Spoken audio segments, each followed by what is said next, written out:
Welcome, everybody. It's episode 37 of Black and Gold Weekly, a weekly Boston Bruins show here on YouTube in partnership with Black and Gold Productions. I am your host, John. We've got plenty to talk about here as the Bruins preseason is underway. We are not far off from the start of the regular season. And hockey is back. It is absolutely awesome to have games being played, the team on the ice, and to have hockey back here as we gear up for the 2021-2022 season. Before we begin, I just want to give a big thank you to Mark Allred and the entire team at Black and Gold Productions. This show would not be happening without them, and their support has been absolutely unbelievable. So a big thank you to Mark and everyone at B&G. And I also want to draw your attention, as always, to the links in the description of the video. We've got 3 links down there. The top one is for Boston Bruins apparel. The middle one is for NHL apparel from any team. And the third is for NCAA apparel if you'd like to rep a college. A lot of great selection. Obviously, all the normal stuff like hats, jerseys, t-shirts, long sleeves, sweatpants, that kind of stuff. But also a lot of accessories available as well. Team branding on them. And give you a chance to really show off your fandom and get some really cool stuff, whether it's Bruins, another team, or a college team. It's all available there. So it would really mean a lot if you could check out those links down in the description if you are in the market for any of those things and looking to add to your sports collection. So we're going to get into it here. There's obviously a number of things I want to go through in this episode with the preseason underway. We're going to look at Boston's first 3 preseason games that they've played. We're also going to eventually look ahead to their final 3 that are coming up. And I also want to talk about some players that I think have stood out in the preseason and have looked good so far to start. And some of these guys were definitely players that needed to get off to a good start. And while it's only the preseason and the games don't count yet, things are certainly off to a positive start this year. And we certainly hope that that will continue into the regular season. So plenty to go over here. Really want to thank all you guys for coming by and watching. Really appreciate that. And hopefully you enjoy this episode. We're going to get into it now. And we're going to take a look here. Boston has played 3 preseason games so far. They opened on Sunday against the Capitals. They played the Rangers on Tuesday. And then last night, Thursday night, they played the Flyers. That was their first home preseason game. And we'll go game by game through here and take a look, see if anything jumps out, see how the guys did. Opening preseason game on Sunday night, the 26th. Boston ended up winning in a shootout, 3-2 over the Washington Capitals. And just some things that obviously it wasn't really a full NHL lineup. There was a lot of non-NHL guys in the lineup for this game, which is expected, especially for the first preseason game. And a lot of games early in the preseason don't exactly have that many regulars in. But definitely some things jumped out. One, Jake DeBrusk getting on the board and scoring the first goal of the preseason for the Bruins. We're going to be talking about DeBrusk later. Obviously, it's no secret, how tough last year was for him, and really it's been 2 down years in a row now for DeBrusk, and how big this year is and how important this year is for DeBrusk and his NHL career and his Bruins career. That's been talked about all offseason long.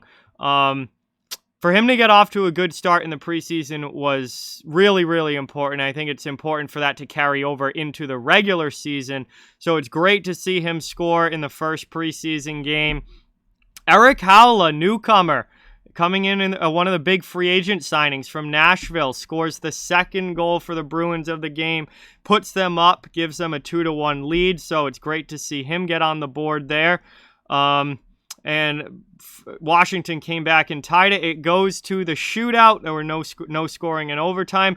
Haula scores in the shootout, so he scores again, although it's not an official goal, but he puts one in the shootout, and then none other than Jake DeBrusk himself ends up winning the game in the shootout for the Boston Bruins, and that is exactly the kind of start that DeBrusk needed to this preseason. And again, it's only the preseason, but hopefully that kind of positivity carries over into the regular season for DeBrusk, who desperately needs a big year.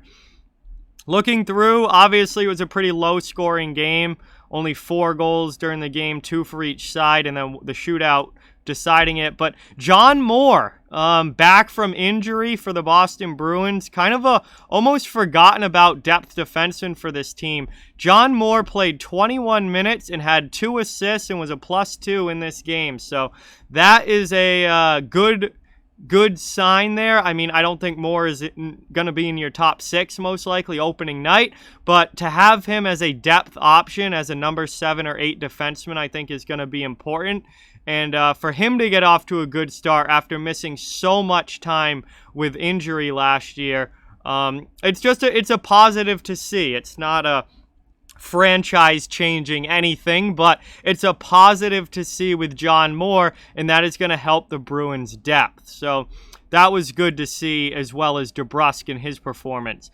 In goal, Swayman and Grosnick both played. They split the game, and both gave up 1 goal each. Other than that, played very, very well. Swayman had a .947 save percentage. Grosnick had a .917. Overall, it was a pretty solid opening preseason game for the Boston Bruins. No real complaints.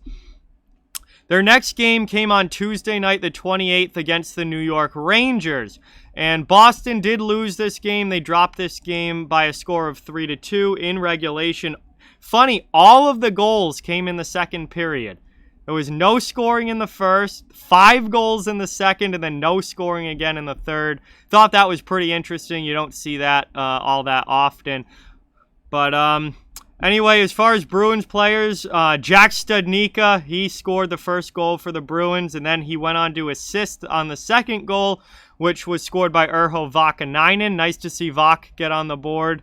He's kind of a guy that was very promising when he first came to the team and is kind of stalled out on the depth chart and hasn't exactly developed the way that the Bruins were hoping. So nice to see him get on the scoreboard. Jack Studnicka had a great game in this game. He obviously had the 2 points, but even just his overall play, he was very, very good in this game. He had 6 shots on goal.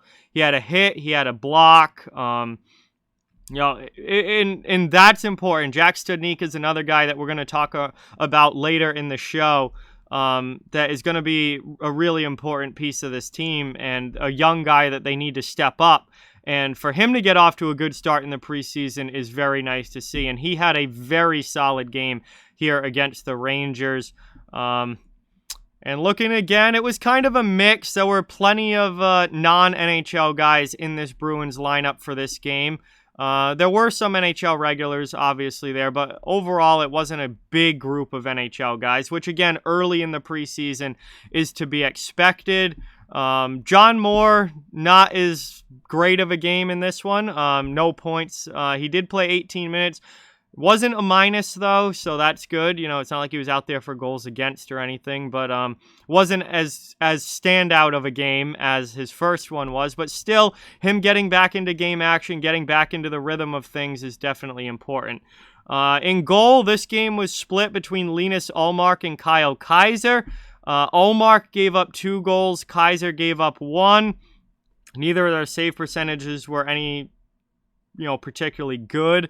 Again, preseason games, I don't really put stock in the final score or who wins and loses. It's more to me about individual performances, certain players getting ready for the season and playing at the level that they need to play at, and just the overall system being run properly and the team getting better at it as the preseason goes along and getting better as the preseason goes along. So I think Ullmark probably would have liked a better debut, but I'm not worried. It's his first preseason game. Goaltenders, a lot of times, finicky, and they, early on aren't sharp right away, and it takes them a little bit to get into it. So I'm really not going to put too much stock in these early preseason games, especially for goaltenders. They've got to get into the groove before we see them at their best. There's no doubt about that. But obviously not as good of a game for the Bruins in the second one. The first game was very solid. This one, Rangers were probably the better team here. That brings us to Thursday night, and I'm going to go into a little more depth about Thursday night in this episode, because this was a game that I actually called. I watched the whole thing. I called play-by-play for it on my Off the Wall Hockey channel, and this was a game right here. So the Bruins beat the Flyers 4-2. They scored 3 goals in the first period, 1 in the second. Did not score in the third, obviously. Flyers goals were in the first and third periods, and it's funny because I think the Flyers' best period was actually the second, but that was the one period that they didn't score. Boston had an outstanding first. They came out. The first part of the first period wasn't outstanding, but they controlled the play really through the entire thing. Philly did score the first goal, but after Philly scored that first goal, Boston completely took over the rest of that first period and dominated the second half of the first period. In the second, I actually think they were outplayed a little bit. The Flyers had kind of a bounce-back period in the second, but Boston ended up scoring the only goal of the period late in period 2 to make it 4-1.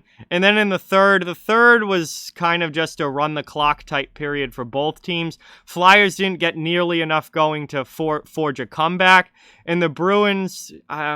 the second and third periods weren't as good as their first, but they were kind of almost playing like they were just kind of holding the lead and watching that clock run and just trying to get home with a W, and that's what they were able to do.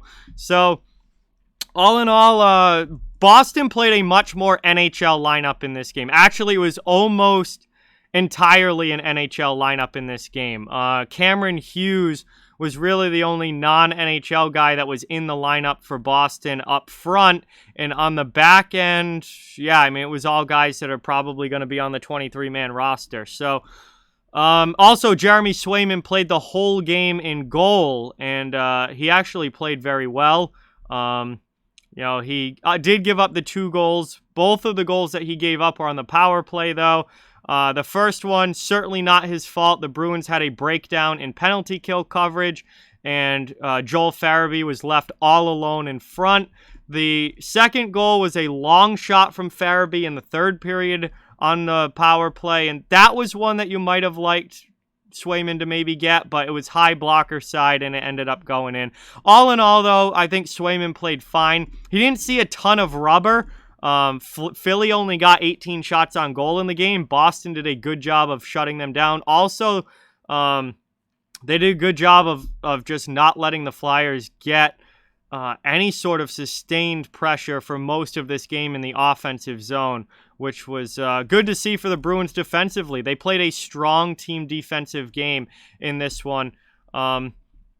As far as the way things shook out, I thought Eric Howla had an outstanding game. In the Bruins' third line in general, DeBrusk, Howla, and Foligno, that line looked absolutely fantastic in this game. They definitely stuck out to me. I was really, really happy to see them play well and really happy with the way that they played. Studnicka played over 15 and a half minutes. Didn't have any points. It wasn't as standout of a game for Studnicka as the Rangers game was, but still, he played solid. It definitely wasn't a bad game. The top line of the Bruins, they did their scoring on the power play. Brad Marchand scored the first goal of the game for Boston. And then Pastrnak got an assist later in the game on a Brandon Carlo goal that was 4-on-4. The top line for the Bruins, it kind of looked like it was their first game. What I did notice, though, is that they controlled the puck well. Like Boston's top line, they're a great possession line, and they had a lot of possession in this game. They had the puck on their sticks. They had it in the offensive zone. They weren't able to convert maybe as much as you would like, but again, this was all of their first game action since the playoffs last year, obviously. So for their first game, they were just getting back into the swing of things. It certainly wasn't bad. But Pastrnak picked up a point. DeBrusk had another goal. Craig Smith scored, which was great. He had a power play goal assisted by Haula and Foligno. So overall, this was a really good game for the Bruins. I mean, I could go through everybody and kind of point out positives for everybody in the lineup. There wasn't really anybody on Boston that stood out as bad to me, although Jakub Zboril did take 2 minor penalties that were not great penalties, especially the first one, a cross-checking call in the offensive zone. He jumped up into the play and then cross-checked one of the Flyers players. I think it might have been Cam York. I don't remember off the top of my head. He cross-checked him into the end boards, and just not a smart penalty to take. His other penalty was a holding call in the defensive zone. Not one that you really want to see, but it happens. The first one, though, was a pretty bad penalty for Zboril, but nobody on the back end stood out as bad. And I will say this, Derek Forbort, I thought, had an extremely solid game for the Bruins. He played over 5 minutes shorthanded on the penalty kill. Looked really good, I think, on the penalty kill. He played over 19 minutes in the game. He was a +1. Didn't have any points, and I don't think you're going to see Forbort be a big point producer. He's not that kind of player. He's a defensive defenseman. But I thought he looked really, really solid in his own zone. Obviously looked really good on the penalty kill. He used his size. He was physical. He had 4 hits in the game. He had a takeaway. He didn't give the puck away, which was really good to see, because I remember when I was talking this offseason in various videos about Forbort, and some of the complaints about him from that I saw from particularly Jets fans last year, where he played last season, was that there were times where he turned the puck over a little bit too much and had some trouble getting it out of the defensive zone. I didn't see that at all last night with Forbort, which obviously it's only a preseason game and it's only one game. But again, when you're watching these preseason games, what I'm really looking for are, individual performances, positive signs, negative signs, how the overall team play is going. And a positive sign for me definitely was Derek Forbort last night.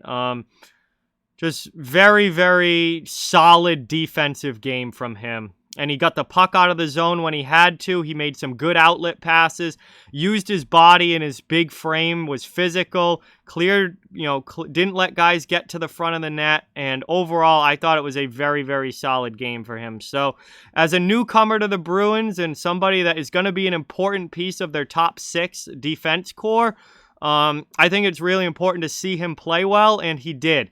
And I was very, very happy to see that. Taylor Hall had a couple of assists. That was great to see. Obviously, he had a really good game, I think. Boston in general just played so solid. DeBrusk scored another goal, which obviously is a great sign. And all in all, I guess I don't know, I thought maybe the fourth line could do a little bit more. And Trent Frederick, I'm as big of a Freddie guy as there is. I'm a huge Frederick fan. Everybody knows that. I made that very, very clear. I don't think he's had the strongest preseason so far. He was -3 in the Rangers game that we just talked about. He was kind of invisible in this game, honestly. He threw one hit, and it was a noticeable hit, but that was really the only physicality from him in the game. And other than that, he didn't really do much. And that fourth line in general last night of Wagner, Frederick, and Hughes didn't really do a whole lot. They were very quiet in that game. They didn't really make any sort of impact. So if I had one, kind of negative, it's that, I would have liked to have seen more from that line, and I would have liked to have seen more from Trent Frederick in general, because this is a guy that is supposed to be fighting for a roster spot and a lineup spot on this team, and he hasn't really had a great preseason so far. So he's going to have to pick it up here, in the last 3 games or however many he plays in the final games of the preseason, or he could be one of the healthy scratches come the start of the year, and we could see somebody else on that fourth line in his place. But overall, I thought last night was a very, very good performance, a very solid game from the Bruins. Their power play got off to a very good start, got off to a 2-for-2 start on the power play in the first period.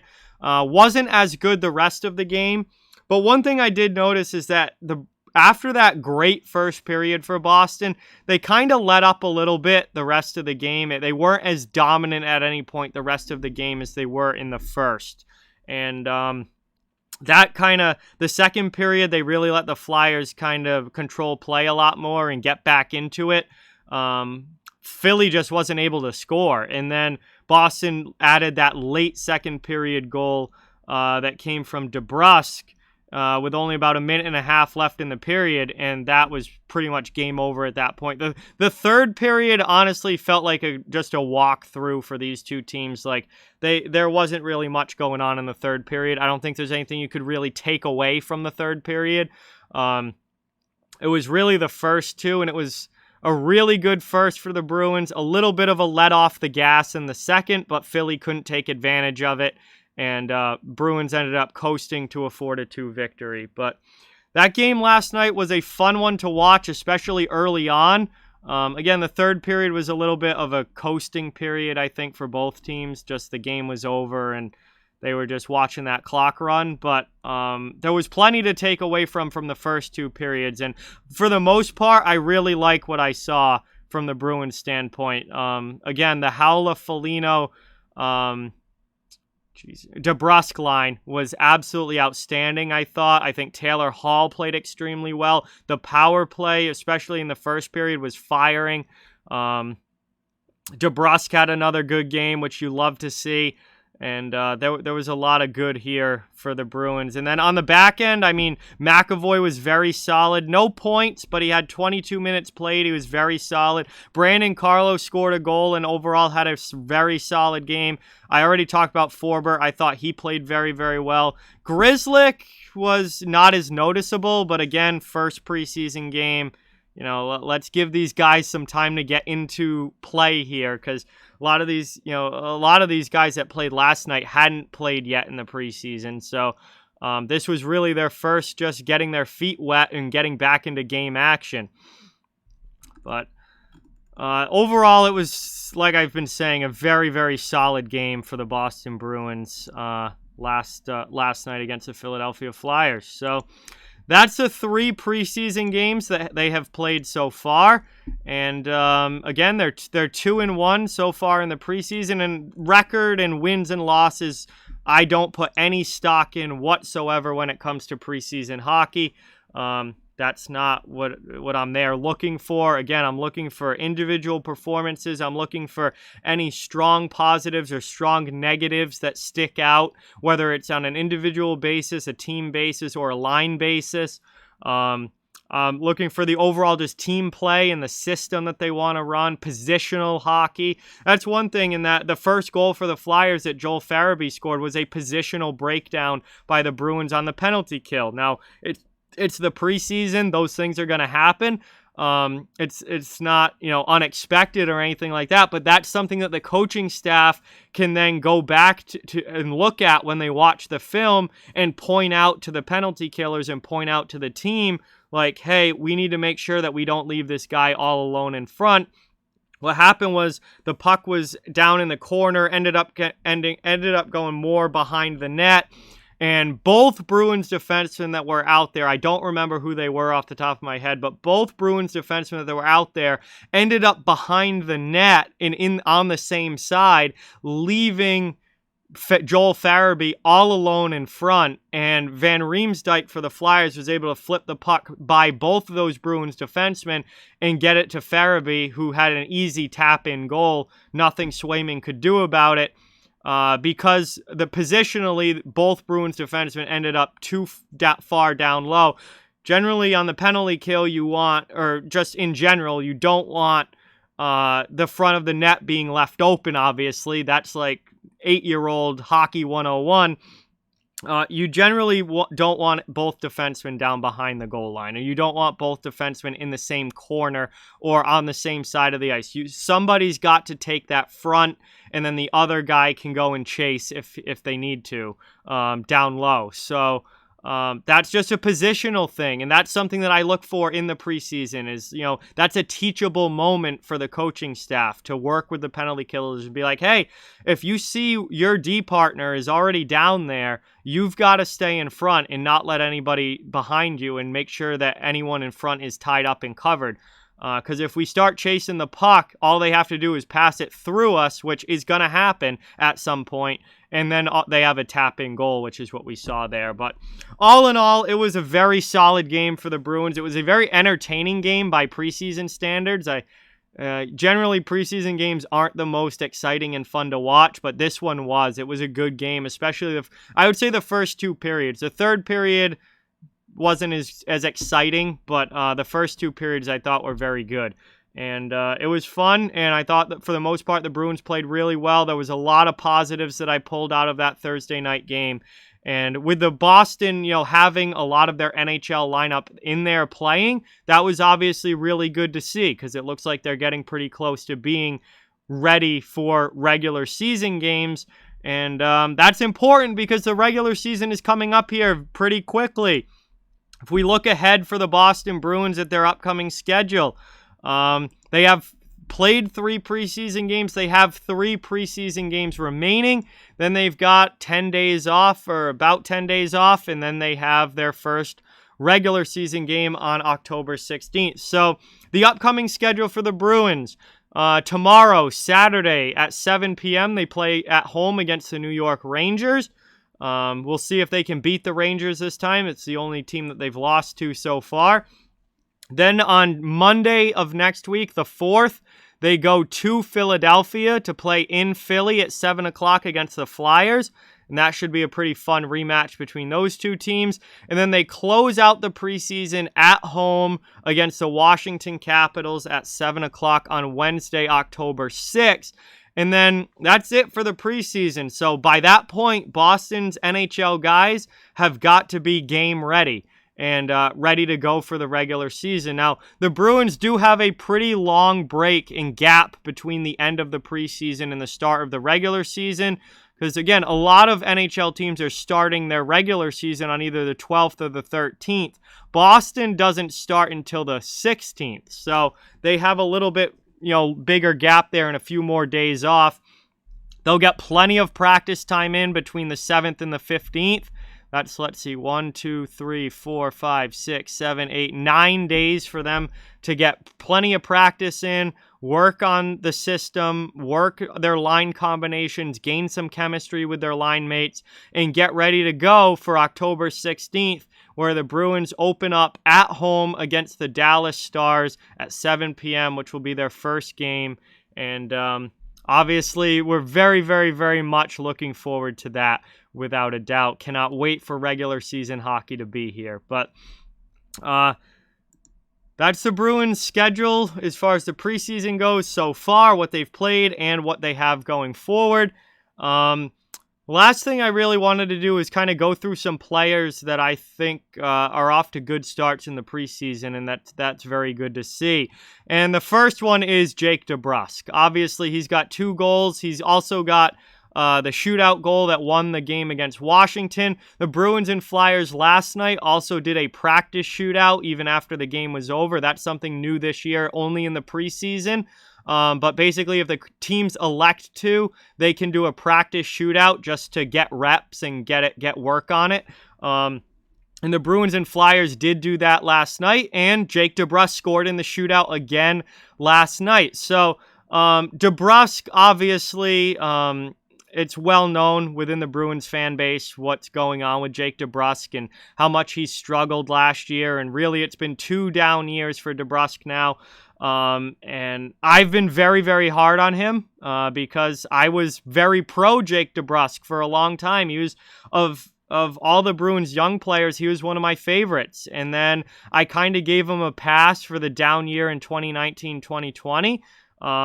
But then last year happened, and I jumped off the Jake DeBrusk train, and I got pretty fed up with him and pretty tired of, him not performing and not bringing a consistent effort and not being the player that he has the potential to be and should be.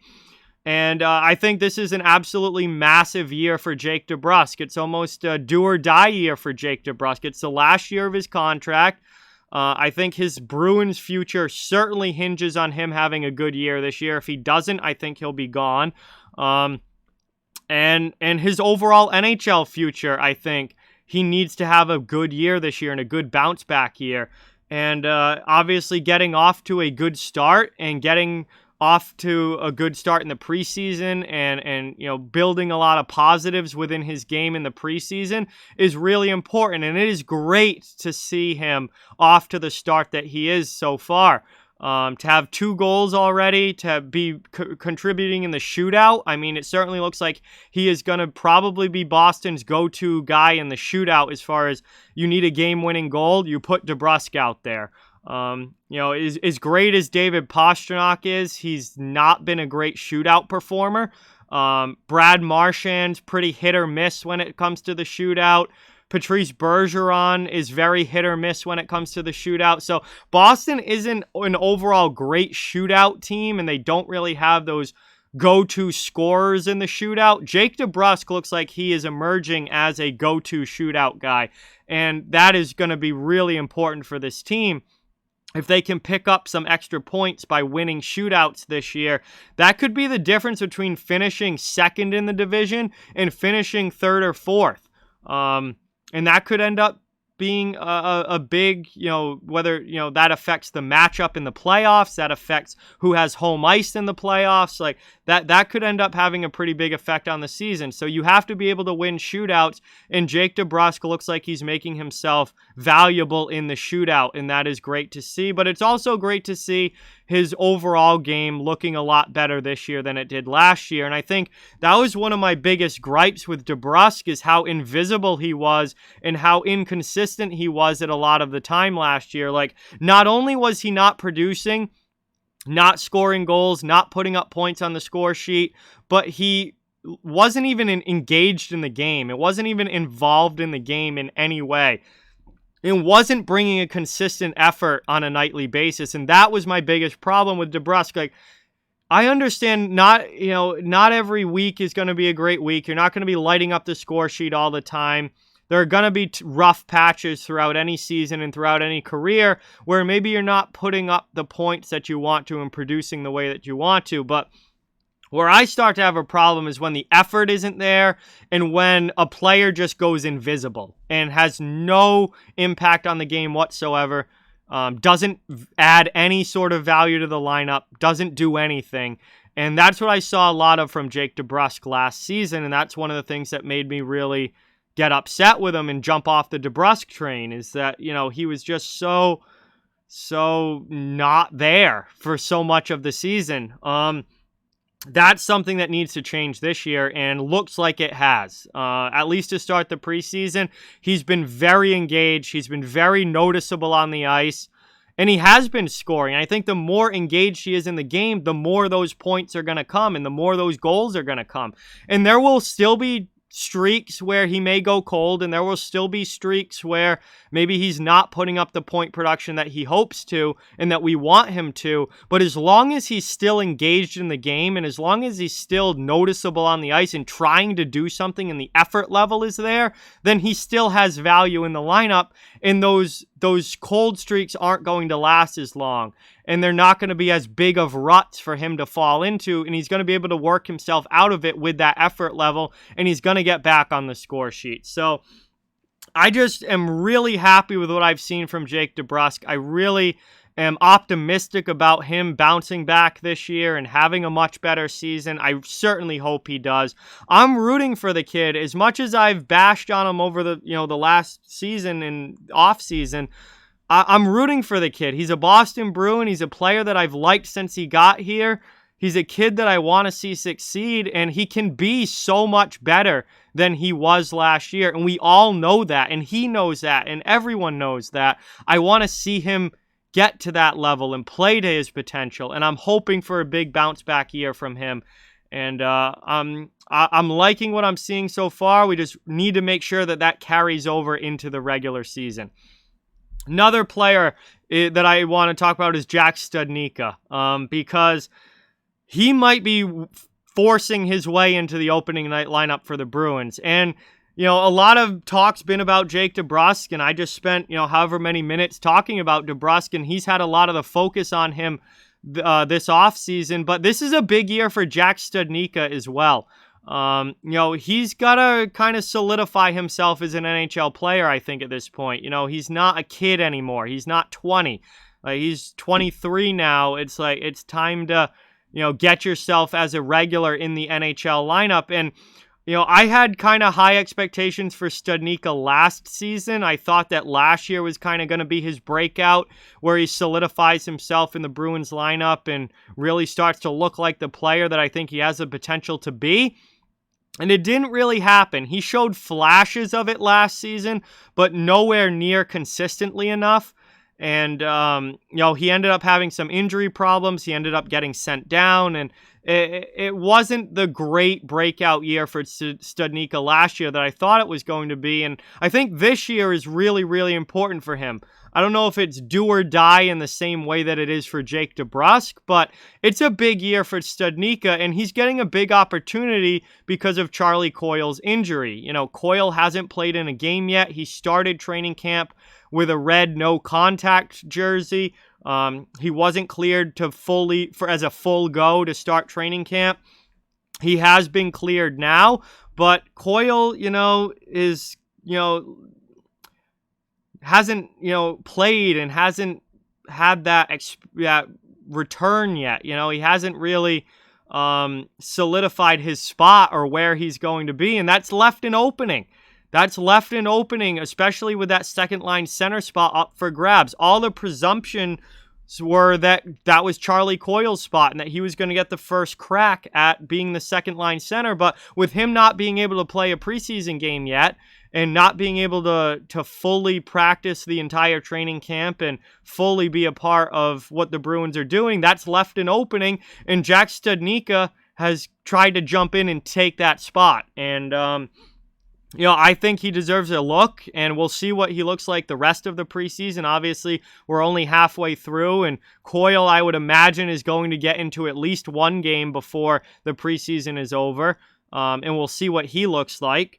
But Studnicka, obviously, like we talked about when we were talking about the Rangers game, played really, really well in that game. Wasn't as much of a standout against the Flyers last night, but still had a solid game. He certainly wasn't bad. He didn't stand out in a bad way. It just wasn't as great of an offensive performance from him, but he's looked really solid to start this preseason and start this training camp. And he's certainly, I think, going to be on the Bruins roster. And I think he's working his way into the opening night lineup. And for him to work his way into the opening night lineup, somebody's obviously going to come out. And it's looking like, to me, that's probably going to be Trent Frederic unless he starts to really pick things up here in these last few games. You know, he's just been too invisible for me. If he's going to make the team, it's going to have to be as a fourth-line energy guy. And if he's not involved physically and not stirring up stuff after the whistle and not dropping the gloves and not hitting, then he doesn't really provide much in the lineup. So he's got to do those things, and we haven't really seen it from him yet. So, you know, he could be coming out of the lineup, and Studnicka could be in. Or Studnicka could maybe win that 2C spot, and then maybe Coyle shifts to the wing on the third line, possibly. And he ends up going to the wing, and Studnicka takes that second-line center spot. I think that's possible as well. But Jack Studnicka is off to a very good start. And, again, for a guy that this is a really big year for, and I want to see him take that leap, you know, make that jump to being a full-time NHL player and solidifying a spot in an NHL lineup. He's looked good so far, and I've been really, really happy to see that. So those two guys, this is obviously a big year for both of them, and they're both off to very solid starts in the preseason, which is great to see. And hopefully that continues into the regular season, because the Bruins are going to need both of those guys to contribute if they're going to be one of the top teams in the East, like we're all hoping that they will be this year. Last guy I want to talk about is Jeremy Swayman, because he's played in 2 of the 3 preseason games. He played half of the first game, and then he played the whole game last night against the Flyers. And Swayman's off to a good start. I think he's looked very, very solid. He doesn't look, like last year, and what he did last season was just a flash in the pan type of thing. It looks like he's going to be consistently a very good goaltender. I'm not saying he's going to have a 1.50 goals against average this season, because that's not going to happen, but he certainly doesn't look out of place at the NHL level. He's able to make all the saves that he needs to make. And it looks like he is going to be a very, very good 1B to go along with Linus Ullmark in goal. And I think that's going to be a fantastic tandem. I think that's going to be one of the more underrated goaltending tandems in the NHL, and people aren't going to realize it until we get pretty deep into this season, just how good the Bruins goaltending is going to be. But I think Ullmark and Swayman have the chance to be a fantastic tandem this year, maybe even top 5 in the league, and we should see really good seasons out of both of them. And I liked the way Jeremy Swayman played last night.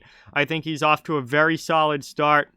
And again, hopefully that continues into the regular season, and is something that we see a lot of this year. But he's played well, and obviously the Bruins need him to play well to go along with Ullmark and really solidify themselves in goal and continue to be one of the best teams in the league as far as goaltending and overall goals against is concerned, which Boston consistently has been. So those guys have really stood out to me so far through the first 3 preseason games in training camp, and it's great to see them off to good starts, and hopefully it continues. But that's what I got for you here for episode 37. The Bruins preseason is underway. They're halfway through it. They've got 3 more preseason games, and then the start of the regular season coming up on October 16th. They've had some guys look really, really good so far this preseason. Some important players look really good so far, and things are shaping up, fairly well. I would say so far so good for the Boston Bruins to this point since the start of training camp. We hope that continues and that this team is fully ready to go come the start of the regular season, and hopefully they are one of the best teams in the East, like they should be with this roster and with this group. So that is going to do it for this episode. Thank you guys all so much for watching. Very, very much appreciated. Please don't forget to drop a like and subscribe if you enjoy the show. Before I go, I again want to thank Mark Allred and the entire team at Black and Gold Productions for all of their support. Be sure to check out blackandgoldhockey.com. You can check out the awesome articles that the entire team of writers at B&G come out with every single day, as well as a fantastic podcast network of multiple different shows that covering the Boston Bruins out every week. And check out the links in the description as well. As I mentioned earlier, Boston Bruins apparel, NHL apparel from any team, or NCAA college apparel, all available via the links down in the description. So please check those out if you're in the market for anything like that. I will be back next week with episode 38, and the Bruins will be completely done with their preseason, getting ready for the regular season come next episode. So we will certainly have plenty to talk about in that one. Thank you guys so much for watching again. Have a great weekend. Go Bruins, and I'll talk to you all soon.